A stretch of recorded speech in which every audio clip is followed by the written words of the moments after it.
Service pension കുടിശ്ശിക 628 കോടി രൂപ അനുവദിച്ചു. വിശദമായ വാർത്തകൾക്കായി ഈ ചാനൽ സബ്സ്ക്രൈബ് ചെയ്യുക. വിരമിച്ച ജീവനക്കാർക്കും അധ്യാപകർക്കും 11ാം പെൻഷൻ പരിഷ്കരണ കുടിശ്ശിക 3ാം ഗഡു അനുവദിച്ചതായി ധനമന്ത്രി കെ.എൻ. ബാലഗോപാൽ അറിയിച്ചു. 5.7 ലക്ഷം പേർക്കാണ് ആനുകൂല്യം ലഭിക്കുക. 628 കോടി രൂപ ഇതിനായി അനുവദിച്ച് ഉത്തരവിറക്കി.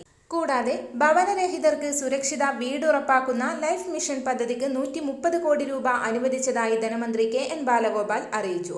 സംസ്ഥാന വിഹിതമാണ് അനുവദിച്ചത്. ഇതോടെ പദ്ധതിക്ക് ഈ വർഷം 356 കോടി രൂപ നൽകി. ലൈഫ് മിഷൻ പദ്ധതിയിൽ ഇതുവരെ 5 ലക്ഷം വീടുകൾ അനുവദിച്ച വിവരം ഏറെ സന്തോഷത്തോടെ അറിയിക്കുന്നുവെന്ന് മന്ത്രി എം.ബി. രാജേഷ് ഫേസ്ബുക്കിൽ കുറിച്ചിരുന്നു. ഇത്രയും ജനകീയവും വിപുലവുമായ ഒരു ഭവന നിർമ്മാണ പദ്ധതി രാജ്യത്ത് മറ്റെങ്ങുമില്ല.